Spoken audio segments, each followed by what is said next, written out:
கவிதைக்காரன் இளங்கோ அவர்கள் உரையாற்ற இருக்காங்க. இவரின் இயற்பெயர் இளங்கோ. தமிழ்நாட்டின் தலைநகரான சென்னையை சேர்ந்தவர். இளங்கலை வணிகவியல் பட்டமும் முதுகலையில் உளவியல் பட்டமும் பெற்றுள்ளார். திரைத்தொழில்நுட்பத்தில் சினிமாட்டோகிராபி பிரிவில் பட்டய படிப்பு முடித்துள்ளார். திரைத்துறையில் உதவி ஒளிப்பதிவாளராக பணியாற்றியவர். 2019 கணையாளி கலை இலக்கிய திங்களிதழில் துணை ஆசிரியராக பணியாற்றிக் கொண்டிருக்கிறார். திரைத்துறையில் திரைக்கதை விவாதங்களில் ஸ்கிரிப்ட் கன்சல்டன்டாகவும் பணியாற்றுகிறார்.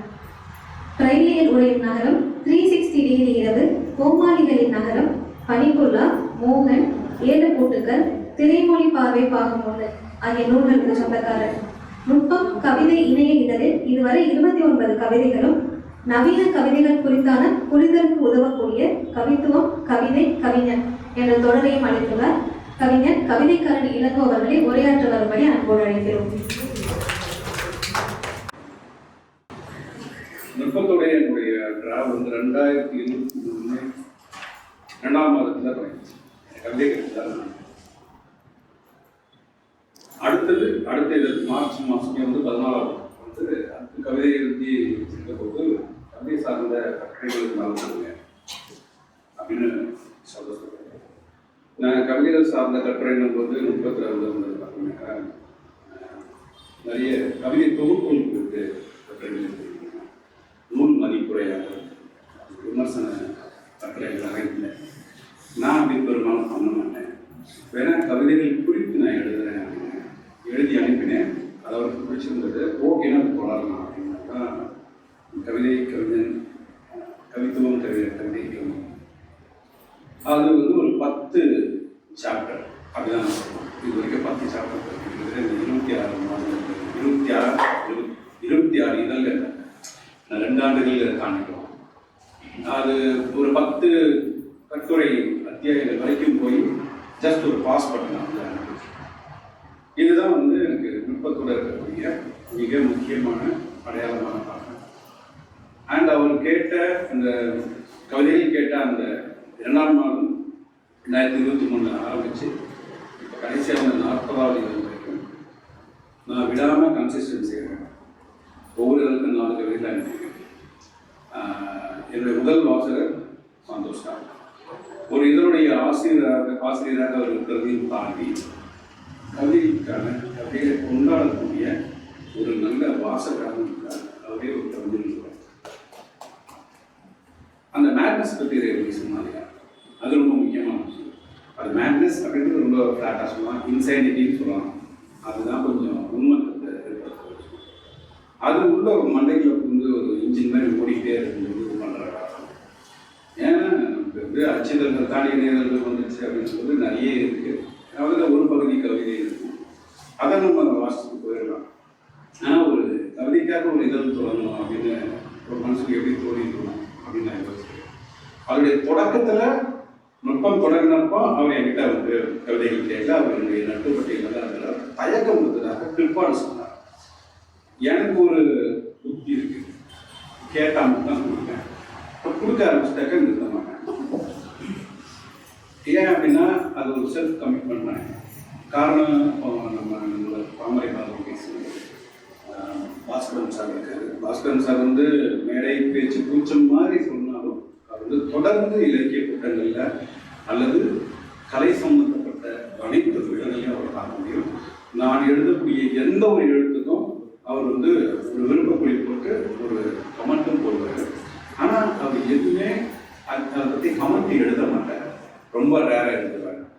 அதுக்கான காரணம் அவருக்கு தான் தெரியும். பட் ஒரு மனிதர் தொடர்ந்து வந்து வாசிக்கிறத வந்து கையில் வச்சிருக்காரு. எல்லா இடத்துலையும் அவரை பார்க்க முடியுதுன்னா அவர் நுட்பம் இதெல்லாம் வாசிப்பார் அப்படின்ற ஒரு நம்பிக்கையில் அவர் பரவாயில்ல, வாசிச்சிருக்கலாம்னு பரவாயில்ல. இதில் இருக்கக்கூடிய கவிஞர்கள் எல்லா இடத்துலையும் எழுதக்கூடியது. ஏன்னா மொபைல் வந்து எல்லாருக்கும் நான் பார்க்கலாம். அப்போ கம்மிங் பேக் டு தாமரை பாரதி சொன்ன மாதிரி அப்போ எழுதுறதுக்கான ஸ்பேஸ் கிடையாது. என்னுடைய ஐடி பேரே வந்து கவிதைக்காரன் டைம் தான். ஆர்கூட்டில் இருந்து ஆரம்பிச்சார். ஆர்கூட்டுங்கிறது பிளாக் ஸ்பாட் கவிதைக்காரன் டைம். அப்போ அந்த பழைய டைரிகளை வந்து பார்த்தாலே நமக்கு அதே ஒரு ஈர்ப்பு. பழைய டைரி தான், புது டைரி கிடையாது. அந்த பழைய டைரியை வந்து நான் வாழ்ந்துட்டு இருக்கக்கூடிய பகுதியில் பெரிய பழ வியாபாரம் போட்டு கொடுப்பாங்க. ஸோ அதில் வந்து நல்ல சைஸு காகிதம் அதெல்லாம் பார்த்து தெரியும். ஏன்னா அப்போ ஃபவுண்டன் பேன் யூஸ் பண்ணுவோம். அந்த பேனா வழியாக அந்த மை வந்து அந்த பேப்பரை போடும்போது அந்த பேப்பர் எப்படி இருக்கணும்னு ஒரு தீர்மானம் இருக்கும். அது எழுத தூண்டும் அப்படி எழுதி ஏகப்பட்ட குறிப்புகள் இருக்கு. அது எங்கே போய் சேர முடியும் அப்படின்னாக்கா நண்பர்கள் இருப்பாங்க. ஆனால் கவிதைகள் வாசிக்கக்கூடிய நண்பர்கள் ரொம்ப குறைவாக இருப்பாங்க. நண்பர்கள் எல்லா அட்டைகளும் இருப்பாங்க. ஆனால் அந்த எழுத்துக்களை வாசிக்கிறதுக்கான நண்பர்கள் கம்மியாக இருப்பாங்க. அப்போ அந்த டைரிகள் அதுக்கான வாசகர் நண்பர்கள் யாராவது கிடைத்தால், அவங்களுக்கு விருப்பம் இருந்தால், நாம் எழுதுவதும் தெரிந்திருந்தால் மட்டும்தான் கொடுக்கவே முடியும். இதுதான் நிலைமை. அப்போ ரைட்டிங் ஸ்பேஸ் ரொம்ப கம்மி. ஆனால் நான் தொடங்கின இடம் கவிதை கிடையாது. நான் வந்து கதை சொல்லி சிறுகதை எழுத்தாளர் ரொம்ப படிக்கும்போது 5ஆம் வகுப்பு. அப்போ எழுத்து நமக்கு அகாடமி வழியாக வரும்போது சொல்லிட்டு இருந்த கதைகளை எழுதவும் தொடங்குறேன். எனக்கான வாசகர்கள் இருந்தாங்க, கதை கேட்கறதுக்கு இருந்தாங்க, வாசகர்கள் இருந்தாங்க. அந்த அளவுக்கு நான் என்ன அளவில் வந்து ஒரு ரைட்டராக கவிதை எனக்கு ரொம்ப லேட்டராக ரெஸ்பாண்ட் படிக்கும்போது அந்த வடிவம் வந்து ஓகே அவங்க சொன்ன மாதிரி செய்யும் பகுதியாக நமக்கு பாடத்திட்டத்தில் இருக்குது. மனப்பாடம் பண்ணுவோம், மார்க் பண்ணிக்கணும். ஆனால் அதை வந்து படைக்கிற இடம்னு வரும்போது எனக்கு வந்து கதை சொல்கிறதுக்கு கவிதைக்கு போகிறதுக்கான டிரான்சிஷனுக்கான காரணம் எனக்கு 11ஆம் வகுப்புல என் பக்கத்து மாணவனாக இருந்த நண்பன் இப்போ சிவமணிக்கண்ணன். அவங்களுடைய அக்கா வந்து காலேஜில் படிச்சுட்டு இருக்காங்க. அவங்க ஒரு சிற்றத்தில் அவங்க கவிதை வந்து காட்டும்போது எல்லாரும் சொன்னது போல் அந்த வடிவம் தான் இருக்குது. ஏற்கனவே வந்து பக்கம் பக்கமாக கதை எழுதுகிற இடத்துல ஒரு கவிதை வந்து அது மாடர்ன் போயிடுச்சு. ஒரு 10-12 வரிகளில் ஒரு கான்செப்டை சொல்லுதுன்றது ஒரு ஈர்ப்பாக. அப்போ இந்த வேலையை இதில் செய்து பார்க்கலான்ற ஒரு விஷயத்துக்கு தான் நான் தொடங்கினேன். ஆனால் அது எப்படி இருந்ததுனாக்கா ரேண்டமாக என்னால் வந்து அதை எழுத தொடங்குறதுல நிறுத்தவே முடியல. இது கவிதை தான் அப்படின்னு அட்டாச் பண்ணுறதுக்கு ஆள் கிடையாது. எனக்கு அவசியப்படாது. எனக்கு அந்த வடிவம் இருந்துச்சு. அப்போ வந்து நாங்கள் மேக்ஸ் ப்ராக்டிஸ் பண்ணுறதுக்காக இந்த பிரிண்டிங் ப்ரெஸ்ஸில் வந்து மீது போன பேப்பரை வந்து பயன் பண்ணி கொடுப்பாங்க. அந்த நோட் எடுத்துட்டு அது ஒரு கவிதை முதல் பக்கத்தில் ஆரம்பிச்சுன்னா அங்கே கீழே முடிஞ்சிடும். அதாவது கிட்டத்தட்ட ஒரு கதைகளுடைய அம்சம் கூட தான் இருக்கும். ஏன்னா கதையில் படம் ஆரம்பிச்சாக்கா அது வந்து ஒரு ட்விஸ்டோட அது முடிஞ்சிடும். ஆனால் பொயிட்ரி அது மட்டுமே இல்லைன்றது வந்து அந்த கவிதைகள் வந்து தேடி வாசிக்க ஆரம்பிக்கும் போது வெவ்வேறு வடிவங்கள் வெவ்வேறு சொல்முறைகள் அதை பார்க்கும்போது அது வந்து ஒரு சாதாரணமான ஒரு விஷயமா ஒரு வேடிக்கையான விஷயமா அப்போ தினந்தர் வந்து அது ஒரு சீரியஸ்னஸ் ஆகிடுச்சு. அங்கேருந்து அந்த ட்ராவல் பண்ணும்போது ஒரு எக்ஸ்ப்ளோரேஷன் மட்டும் ஆக்சுவலி. அப்போ என் கையில் வந்து எனக்கு பழைய புத்தக கடையில் கிடைக்கக்கூடிய கவிதை தொழில் எடுத்து எனக்கு வந்து என் கவிதை அதுக்கு வித்தியாசத்தை பிடிக்கும். அப்போ அங்கேருந்து திரும்ப அந்த மெனக்கடல் தான் அந்த ஒர்க் அவுட் வந்து நல்லா உருப்படியானதாக. எங்கள் கவிதைகள் வந்து என்னை மிரட்டிச்சு அப்படின்னாக்கா அப்போ வீட்டில் அப்பா ஹிந்து பேப்பர் வாங்க திடீர்னு வந்து இந்தியன் எக்ஸ்பிரஸ் வாங்க ஆரம்பிச்சார். ஸோ இப்போ இந்தியன் எக்ஸ்பிரஸாக அப்புறம் தமிழ் வருஷனால தினமணி தினமணியில் வாரம் வரக்கூடிய சப்ளிமெண்ட் வந்து தினமணி கதையில் தான் வந்து இலக்கிய படைப்புகள் சிறுகதைகள் இருக்கும், கவிதைகள். அந்த கவிதைகள் என்னை உள்ள அலோவ் பண்ணவே இல்லை. அது வாசிக்கும்போது ரொம்ப கஷ்டமாக இருக்கும். தமிழ் தான் புரியுது, அர்த்தம் புரியுது, ஆனால் அந்த ஒரு பாடப்பொருட்களை அடைய முடியல. அங்கே வந்து என்கிட்ட 2 திட்டங்கள் இருந்து கொண்டு வந்து விட்டு வெளியில் போயிடுது. அதாவது என்னன்னு பார்க்குறேன். அந்த அந்த அது அந்த முயற்சி பண்ணி அதுக்குள்ள நுழைய முடிஞ்ச இடம் தான் எனக்கு வந்து வேறையாக. ரெகுலராக சில கவிஞர்களுடைய பெயர்களை பார்ப்போம். பச்சியப்பன் ஒருத்தர், அப்புறம் நிறைய பேர் இப்போ இருக்கக்கூடிய புகைமாமி எல்லாருக்குமே நான் வந்து அந்த எழுத்துக்களுடைய அர்த்தம் பார்க்குறேன். காலகட்டமாக இருக்கும் இப்போ பார்க்குறேன். அப்போ பொயிட்ரி வந்து வேற ஒரு வேலையை செய்கிறது வந்து கண்டினியூஸாக வாட்ச் பண்ணிட்டு வந்து பீரியட் மாறுது. அப்போ வந்து இன்டர்நெட் வருது, அப்போதான் பிளாக் ஸ்பாட் வருது. ஸோ அங்கே பிளாக் ஸ்பாட்டில் தான் வந்து நான் கவிதைக்கான டைரியில் வந்து தேர்ந்தெடுத்தேன். ஆர்குட் இமீடியட்டாக வந்து ஆர்குட் ஏற்றாங்க. ஆர்குட்டில் வந்து புதிதாக எழுதக்கூடியவங்க, அந்த புதிதாக எழுதக்கூடியவங்களுடைய எழுத்துக்களை வந்து பார்த்து அதுக்கு வந்து நான் கமெண்ட் பண்ணுறது, அப்புறம் நானும் எழுதுறது. அப்போது அந்த ஆர்குட்டில் முகம் தெரியாத நண்பர்கள் எல்லாம் வெளியே இலக்கிய கூட்டங்களில் ஒருத்தர் அறிமுகம் பண்ணும்போது அந்த டிஸ்கஷனை நாங்கள் தொடங்கினோம். பேசிக்கிட்டே இருக்கிற டிஸ்கஷன் பொயிட்ரி பற்றியோ இல்லாட்டி லிட்ரேச்சர் பற்றியோ டிஸ்கஷன் போகும்போது நம்மளுடைய ரீடிங் வந்து வைடாகவோ இல்லையோ அது வந்து கொஸ்டினபிளாக இருந்துச்சு, கேள்விக்குரியதாக இருந்துச்சு. ஏன் அப்படின்னாக்கா நம்ம ஒரு விஷயத்தை ஒரு பாயிண்ட் ஆஃப் வியூவில் மட்டும்தான் உருவாக்கிட்டு அதுதான் கரெக்டாக நம்ம புரிஞ்சுக்கிட்டு தான் நம்புறோம் இல்லையா? அப்படி இல்லைன்ற ஒரு மல்டிபிள் பர்சனாலிட்டி வந்து அது கிடச்சி. அப்படிதான் டிஸ்கவரி புக் பேலஸ், பழைய டிஸ்கவரி புக் பேலஸில் வந்து நான் யாரும் உதிரி மாதிரி தான் அங்கே வந்து வந்துட்டு போகிறேன், யாருமே தெரியாது. ஆர்கூட்டில் என் பேர் தெரிஞ்சு அப்படி டாக்டர் இருக்கிறவங்க மட்டும் தான் அந்த கூட்டத்துக்கு பிறகு நின்று பேசுவேன். அப்படி வரும்போது தான் எனக்கு வேல்கண்ணன், அப்புறம் ஐயப்பன், ஜீவகன், இந்த செட்டப் பீப்புள்ஸ் தான் கிடைக்கிறாங்க. கிடைக்கும்போது அவங்க வந்து யாவரும்.comனு ஒரு இதில் அவங்க ஆரம்பித்து அவங்க பண்ணிட்டு இருக்கும்போது அதுக்கு நாங்கள் வந்து இப்படி தொடர்ந்து இயங்கிட்டே இருக்கிற ஒரு வேலையை செய்யறதுக்கான காரணங்கள் அந்த எழுதுறதுக்கான ஸ்பேஸ் மாறிச்சு, டிஜிட்டல் ஸ்பேஸ் ஆகும். அதில் முக்கியமாக ஏன்னா மனுஷபுத்திரன் பற்றின பேச்சு வந்ததால் அதையும் சொல்லணும். மனுஷபுத்திரன் வந்து உயிர்மை இதழோட சேர்த்து உயிரோசை அப்படின்னு சொல்லிட்டு உயிரோசை.com அப்படின்ட்டு அவருடைய வெப் மேகசினை வீக்லி மேகசினாக நடத்திட்டு இருந்தாங்க. அதில் கவிதைக்கான ஒரு ஆலோசனை அதுக்கு கொஞ்சம் எழுத தொடங்கி அப்போ அவரை நேராக போய் சந்திக்கிற சந்தர்ப்பமும் வந்துச்சு. அவருடைய ஆஃபீஸில் போய் சந்திக்கும்போது மனுஷபுத்திரனோட நடந்த ஒரு 2 மீட்டிங், 2மே ஒரு 1.5 மணி நேரம் உரையாடும். நான் மட்டுமே இன்னொரு 2 நண்பர்கள் ரொம்ப பயனுள்ளதாக இருக்கும். அப்போதான் அவருக்கு வந்து பிரம்மராஜனை வந்து அறிமுகப்படுத்தினார். அவருடைய பதிப்பகத்தில் வெளியிருந்த பிரம்மராஜனுடைய வார்த்தையின் ரசவாதம் என்ற ஒரு முக்கியமான கவிதைகள் கொடுத்த அக்கறை இருக்குது. அது கிட்டத்தட்ட எனக்கு ஒரு பைபிள் மாதிரி இருந்துச்சு. அப்புறம் சமகால வர்ற கவிதைன்னு சொல்லிட்டு அது பிரம்மராஜன் சொல்லிட்டு தான் உயிர்மை இருக்குது. இந்த 2 தொகுப்புகளும் இந்த பல திரைகள் இருந்துச்சு. என்ன அப்படின்னாக்கா வேர்ல்டு போயிட்ரியை நோக்கி போகும்போது அப்போ அவர் எப்படி அதை வந்து அதை ரெஜிஸ்டர் பண்ணியிருக்கிறாரு அப்படின்னாக்கா நம்ம ஆட்டோமேட்டிக்காக போன நூற்றாண்டுடைய தொடக்கத்தில் உலகம் முழுக்க இயங்கி இருக்கக்கூடிய வெவ்வேறு தேசங்களில் முக்கியமான கவிஞர்களுடைய செயல்பாடுகள், வாழ்க்கை குறிப்புகள் அது அப்போ பொயிட்ரிஸ் ஒரு வேடிக்கையான ஒரு ஜாப் ஆகிங்க ஒரு அப்போ கவிதை எழுத்து தொழிலில் பாரதி சொன்ன பாரதி போன நூற்றாண்டை சேர்ந்த நம் தேசத்து தமிழ்நாட்டுடைய கல்வி அப்போ நம்ம வந்து சுதந்திரம் அடைகிறோம். ஸோ நாட்டுடைய சுதந்திரத்துக்கு ஒவ்வொருத்தரும் ஒவ்வொரு பாடுபட்ட போது கவிஞருடைய வேலையாக இங்கே தான். அப்போ கவிஞர் வந்து பாரதி வந்து 8 திக்கில் இருந்து எல்லாத்தையும் அறிவை கொண்டு வந்து இங்கே சேர்க்கணும் அப்படின்ற ஒரு விஷயத்தை அவர் தொடர்ந்து அவரோட பதிவு பண்ணியிருக்காரு. அப்படின்னாக்கா அவருக்கு எல்லாமே கிடைச்சது. எனக்கு தெரிஞ்சு மாடர்ன் பொயிட்ரி அப்படின்ற அந்த சொல்ல வந்து புதுமை அப்படின்ற ஒரு சொல்லாக மாற்றுறது பாரதி. அது புதுமை பெண், அவர் மாடர்ன் புதுமை பெண். அதோடைய தொடர்ச்சி தான் புது கவிதைன்னு சொல்லி இங்கே இருந்துச்சு. புது கவிதையை வந்து நவீன கவிதையாக மாறுறது வந்து திருப்பாரு காணாசு அந்த பீரியடில் வந்து அது நவீன கவிதையாக மாறிச்சு. ஆனால் மாடர்னிட்டியை வந்து கிளைம் பண்ணுற இடம் வந்து போன நூற்றாண்டுடைய வேர்ல்டு வார் டைம் தான். ஏன்னா உலகமே தொழில் மயமாக மாறுது, 2ஆம் உலக. அந்த தொழில் புரட்சி இல்லை அப்படின்னா இன்னைக்கு நம்ம கையில் இருக்கக்கூடிய எந்த நவீன கருவிகளும் கிடையாது. ஜெர்மன் வந்து ஹிட்லர் அப்படின்ற ஒரு பர்சனை மட்டுமே நம்ம ஞாபகப்படுத்தார். இன்னைக்கு நாம் தெருவில் வரக்கூடிய மேக்சிமம் வாகனங்கள் ஜெர்மன் அல்லது மருத்துவ துறையில் நமக்கு உள்ள ஒரு ஸ்டண்ட் வைக்கணும் அப்படின்னாக்கா அது ஜெர்மன் மேற்கூடிய ஸ்கீலை வந்து நம்புறாங்க டாக்டர். ஈவன் வந்து அந்த ரேசர் பிளேடு வைக்கணும். இது வந்து அந்த 2ஆம் உலக போருக்கு முன்னால் நடந்த தொழில் புரட்சி கொடுத்த ஒரு படை.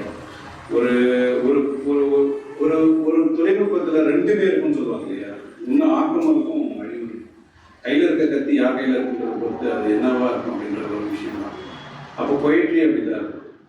இந்த பக்கத்தில் ஸ்டாலினுடைய ஆட்சி பீரியடில் லெனினுக்கு பிறகு வந்து ரஷ்யாவில் ஸ்டாலினுடைய ஆட்சி பீரியடில் கவிஞர்கள் நாடு கடத்தப்பட்டிருக்காங்க, கேம்புக்கு அனுப்பப்பட்டிருக்காங்க. அதில் ஓசிப் மண்டல் பற்றியெல்லாம் படித்தாக்கா 10 கவிஞர்கள் என்ன அப்படின்னாக்கா பொயிட்ரிக்காக நின்றுருக்காங்க. அது எப்படி அப்படின்னா அவங்க ஃபியூச்சர் பீப்புள்ஸுக்காக அவங்க இருக்காங்க. தன்னுடைய அடுத்த தலைமுறை, தன் தேசத்தின் அடுத்த தலைமுறை பிள்ளைகளுக்காக, சந்ததிக்காக அவங்க குரல் கொடுத்துருக்காங்க, சமரசம் பண்ணாங்க. அதனால் வந்து விசாரிக்கப்பட்டு விசாரணைன்ற பேரில் வந்து தண்டிக்கப்பட்டாலும் அதுக்காக தண்டனையை பெற்று இறந்து போயிருக்காங்க. ஓசிப் மண்டல் பற்றி படிக்கும்போது அவர் கடைசியாக அவர் எழுதி அனுப்பக்கூடிய கடித குறிப்பு என்ன சொல்லுதுனாக்கா, எனக்கு ரொம்ப குளிருது, எனக்கு என் குளிரை தாங்கிறதுக்கு ஒரு ஜமக்காலமும் உங்களுக்கு வேறு சில விஷயமும் அவர் கேட்டார். அவர் கடைசி கடித குறிப்பாக அவர் இறந்து போயிட்டாருன்ற செய்தி 3 வருஷம் கழிச்சு தான் வந்து அரசாங்கம் வந்து அவர் மனைவிக்கு தெரியப்படுறாங்க. அப்படின்னும்போது 3 வருஷமா சார் எங்கே உயிரோட இருக்கார் வந்துடுவார்னு ஒரு எண்ணம் இருக்கு. அது இல்லைன்னு ஒரு எண்ணம். அதிகாரத்தின் பிடியில்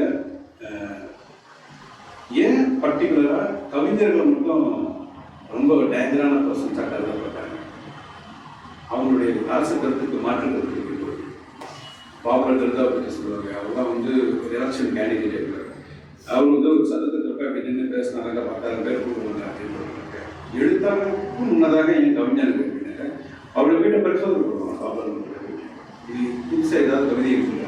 கவிதை எழுத்துக்கான தேடி வந்து ஒரு அரசு அதிகாரிகள் கூட போய் தேடி பார்க்குற இடம் இல்லை. ஏன்னா போய் மக்களை போய் சேர்ந்து மக்கள் மொழி வினயம்லாம் இருக்கு. வினயம்லாம் வந்து ஒரு ஒரு இளைய தலைமுறையில் அவங்க வந்து பாடுபொருள தன்னுடைய வாழ்க்கையிலேருந்து என்ன சொல்ல வர்றாங்கன்ற இடத்துல அது வேறையாகும்.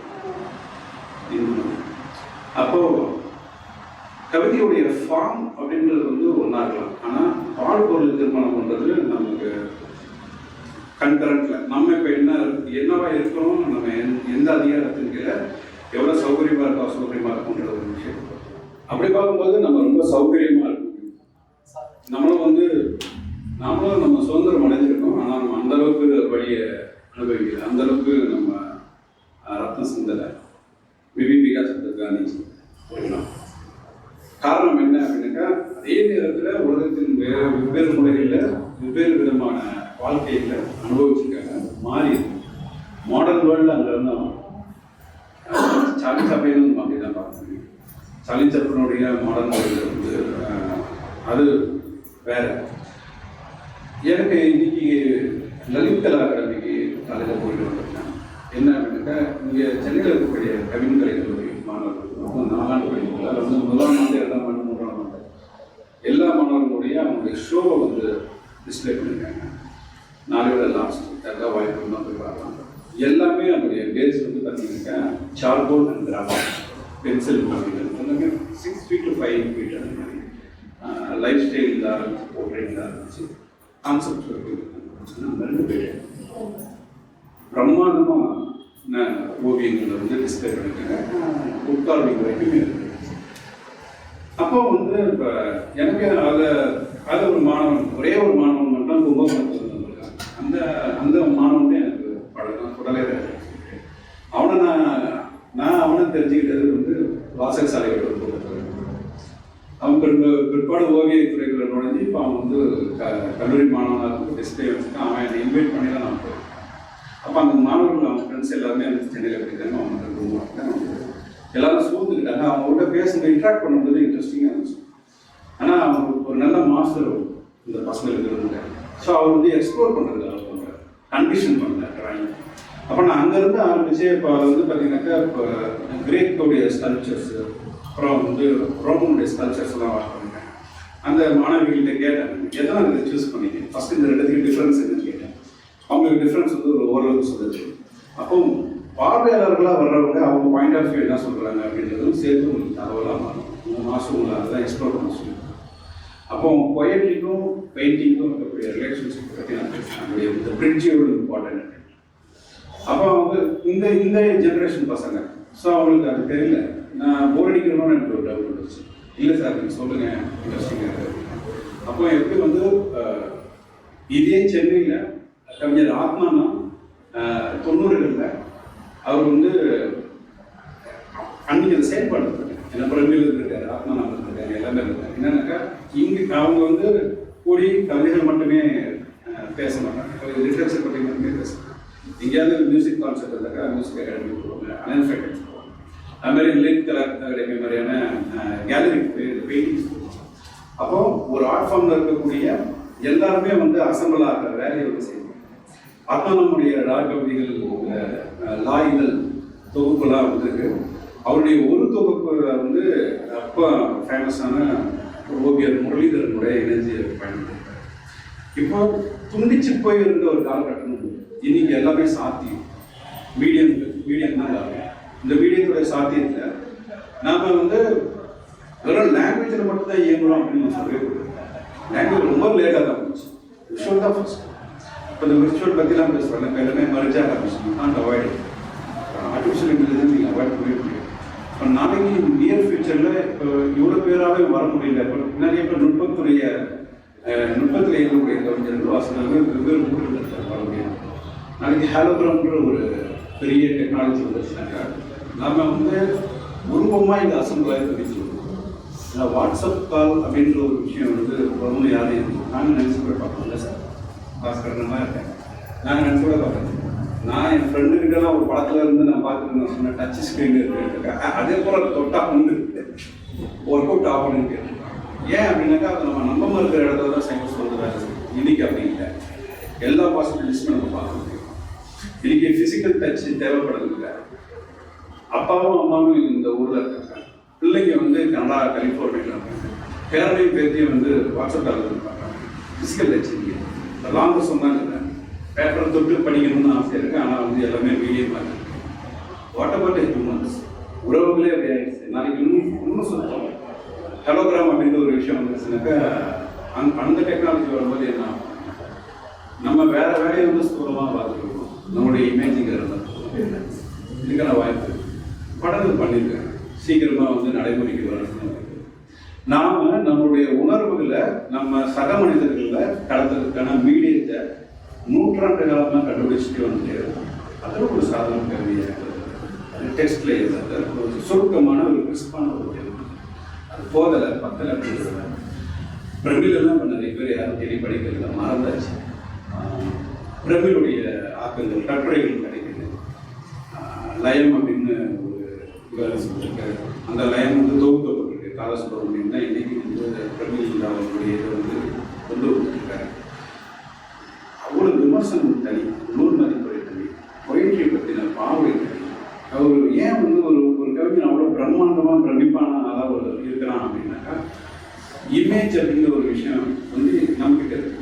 அது ஒரு காட்சி. இமேஜரின்றது படிப்பும் எங்கே டிஃபர் ஆகுதுன்னு சொல்கிறேன் எல்லாருக்குங்க. ஏன் டிஃபர் ஆகுதுன்னு சொல்கிறேன். இது நீங்கள் அப்படியே நீங்கள் சினிமாவுக்கு கொண்டு வரும்போது அதுக்குள்ளே தான் அந்த ஷார்ட்டுக்காக வேலை செஞ்சு அப்படின்ற வழியே உழவு பெரிய அறையில் எது என்னோட ஃப்ரேம்னு கண்டுபிடிக்கிற ஒரு விஷயம் ரொம்ப பார்க்குறேன். ஏன் அந்த ஃப்ரேம் வந்து இந்த ஆங்கிளில் இருக்கணும் அப்படின்ற ஒரு ஏன் இந்த கலரில் இருக்கணும், அதுதான் போயிட்டு ஒரு சொல் வந்து அகராதியில் நமக்கு அர்த்தங்களோட இருக்கு. ஆனால் அது வந்து ஒரு உடங்குறதுக்கான அர்த்தத்தோடு தான் இருக்கு. ஆனால் கவிதையாக அது மாறுற இடத்துல அந்த சொல் வந்து வேற ஒரு அர்த்தத்துக்கு கொண்டு போகிற வேலையை கவிஞன் செய்யும் போது தான் அது வேற விஷயமா மாறுது. அப்போ இலக்கண ரீதியாக எழுதப்பட்டிருந்த கவிதைகளை மரபுகளை உடைச்சி தலைகளை உடைச்சது வந்து பாரதி தான். இன்னைக்கு நம்ம எந்த இடத்துல இருக்கோம் அப்படின்னாக்கா நீங்கள் வந்து ஒற்றை எழுத்து கூட உங்களுக்கு வாசிக்கிறதுக்கு சங்கடத்தை ஏற்படுத்தினாக்கா விட்டுறலாம். ஏன் அப்படின்னாக்கா இந்த சொல்லுலேருந்து அந்த சொல்லுக்கு போகிறதுக்கு அந்த ஒற்று வந்து தடையாக இருந்தால் கூட நீங்கள் அவாய்ட் பண்ணிக்கலாம். அது டேக்கன் ஃபார் கிராண்டடாக இருக்க முடியாது. ஆனால் எங்கே தேவையோ அந்த மட்டும்தான் அப்படின்றது இல்லையா. இதை மாடர்ன் போயிட்டு அதுதான் எல்லாருமே எழுதி பார்க்கக்கூடிய இடமா மாறி எல்லாருக்குமே எழுதி பார்க்கணும்னு ஒரு ஆசை இருக்குது. ஆனால் கவிதைக்கிட்ட வரும்போது ஒரு பயம். ஏன் அப்படின்னா பாஸ்கர் சொன்னாங்க இல்லையா, ஐயப்ப மகன் அந்த கவிதை ஒரு சிறிய கவிதையில் வந்து ஒரு முழு இரவையும் தொந்தரவு பண்ணிட்டு அந்த சக்தி இருக்குது. நாங்கள் நவீன கவிதைகளை பொறுத்த வரைக்கும் கண்களால் பார்த்து மனதால் வாசித்து மைண்டில் சுத்த விடுற ஒரு வேலை. முன்ன வந்து கவியரங்க கவிதைகள் இருக்கும். ஏன்னா அது வந்து ரைம் உண்டு, எதுகை மொழியும் கேட்க முடியும், பாடல்கள் வந்து கேட்க முடியும். ஏன்னா அந்த சந்த நடைமுறை தான் இருக்கும். பாடலுக்கு வந்து குணம் உண்டு. ஆனால் மாடர்ன் போயிட்டில் அது கிடையாது. ஒரு மாடர்ன் போயிட்ரியை ஒருத்தர் வாசிக்க பார்வையாளர்கள் கேட்கறது வந்து மிக சவாலான ஒரு விஷயம். ஏன்னா அங்கே மைண்ட் ஆப்ரேட் ஆகிற விதமே வேற. இப்போ மாடர்ன் போயிட்ரி எனக்கு தெரிஞ்சு வந்து பாடலாகவே பாடக்கூடியவர் வந்து கவிஞர் ரவி சுப்பிரமணியம்.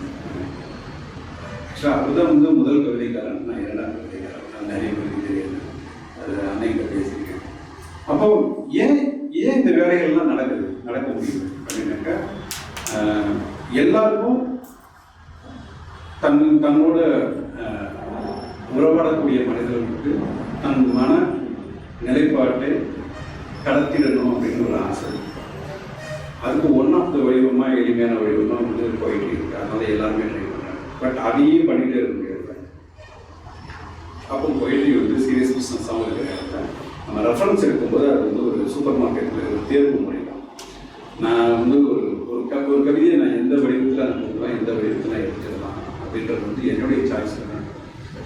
இப்போ பால் செலான்னு சொல்லியிருக்கிற ஒரு கவிஞர், அவங்களும் வந்து வருவாக சொல்லியிருக்காங்க. பால் செலானுடைய கவிதைகள் குறித்து ஒரு விமர்சனம் எழுதுகிறார். பால் செலானுடைய கவிதைகள் வந்து அதை நெருங்கி போய் பார்க்கும்போது ரொம்ப சிக்கலானதாக இருக்குது. ஏன்னா அவர் வந்து அது சிக்கலாக தான் இருக்கணும், அவ்வளோ ஒரு லேஸில் வாசகர் வந்து அதுக்குள்ளே நுழைந்து கூடாது அப்படின்னு அவர் எழுதுறாரு. அப்போ அது இந்த கவிதை யாருக்காக இருக்குதான் அப்படின்னாக்கா அவருடைய மனப்பதிவை வந்து அந்த பீரியடில் பண்ணிட்டு போயிடணும்னு அவர் நினைச்சிருக்காரு, தீர்மானம் இருக்காரு. அதுதான் இன்னைக்கு கிளாசிக்கில் கொண்டு வந்து வைக்கிறது. கிளாசிக்கோடைய ரேக்ல எல்லாத்துக்குமே இடம் இருக்கும்போது அது பேசக்கூடிய அரசியல் என்ன அப்படின்றத நாம வந்து இப்போ வந்து சௌகரியமாக இருந்து பார்த்துக்கோம்.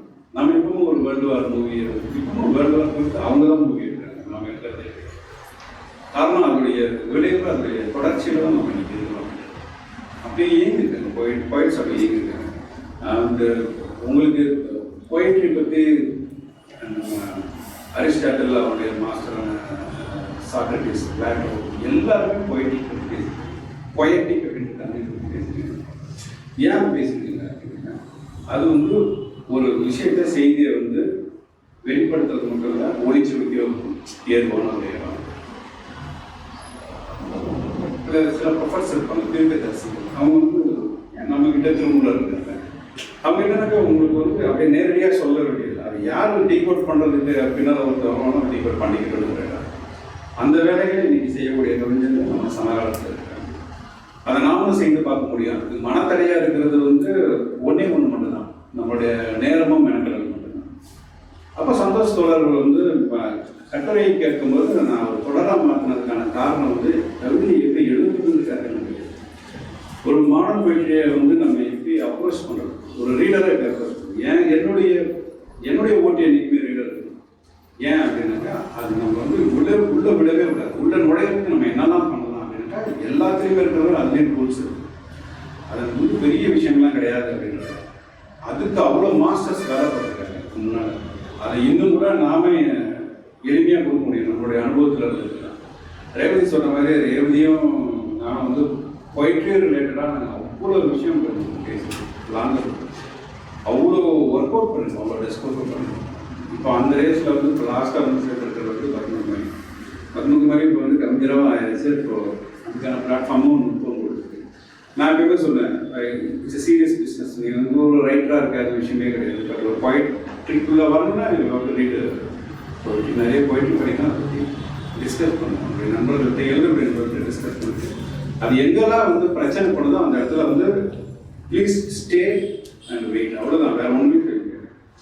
ஒரு ஆர்ட் முன்னால் நம்ம உட்கார சார் நல்ல கேலரியில் பார்த்தீங்கன்னாக்கா ஒரு பெரிய ஆர்ட்டுக்கு முன்னால் வந்து ஒரு லென்த்தான ஒரு பெஞ்ச் வச்சுருக்கோம். ஏன்னா நின்று அவசரமாக பார்த்து போகிறது அந்த கிடையாது. அதுக்கு எவ்வளோ டிஸ்டன்ஸ் இருக்கணும், எவ்வளோ நேரம் இருக்கணும் அப்படின்றது ஒரு கணக்கு இருக்கும். போன வருஷம் இயர் வந்து வாங்கக்கூடிய பெயிண்டிங்ஸ்லாம் வந்து டிஜிட்டலைஸ் பண்ணிருக்கோம். அங்கே வந்து ஒரு சேர் அது உட்காரும்போது நம்ம மைண்ட் ஆக்சுவலாக காமாக இருக்கும்.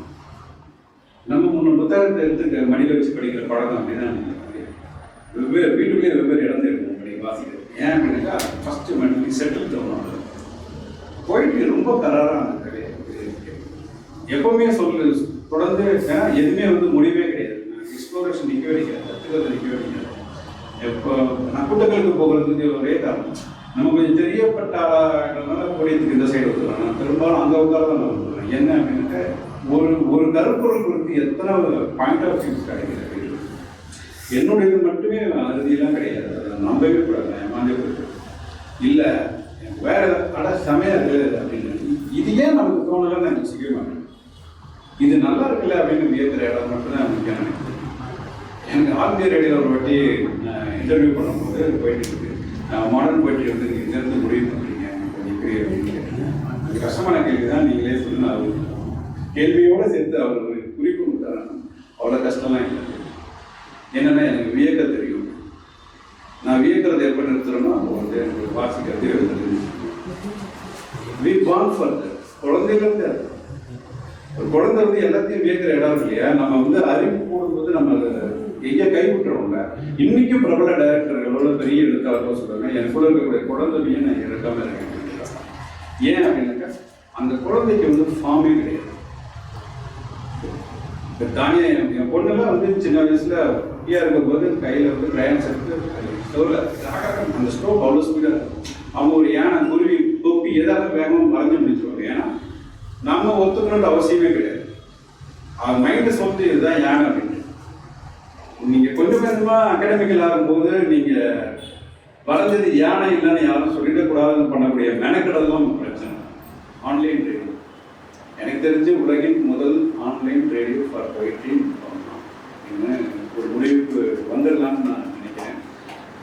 காரணம் என்ன அப்படின்னாக்கா, இந்த அவர் ரேவதி சொன்னாங்க, இந்த பொலிவியா ரீயூனியன் நமக்கு நன்கு அறிந்த தேசங்களை தாண்டின தேசங்கள். அப்போ தமிழர்கள் எவ்வளோ தூரத்துக்கு பரவி இருக்காங்க.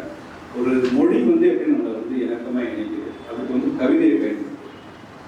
அப்போ அதோட பியூட்டி என்ன அப்படின்னா, அவங்க நேயர்கள் தரப்பாக அவங்க அனுப்பக்கூடிய கவிதையை வந்து வாசிக்கிறது. அதுதான் அந்த ப்ரையாரிட்டி, ஃபர்ஸ்ட் ப்ரையாரிட்டி.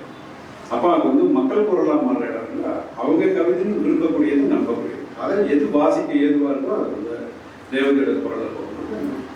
குரலில் இருக்கக்கூடிய ஏற்றத்தாழ்வு, அந்த பாவங்கள் அது ரொம்ப முக்கியமாக. அது தேவதைக்கு கைவிடப்பட்டிருக்கு. அது ஒரு ஆசீர்வாதம்.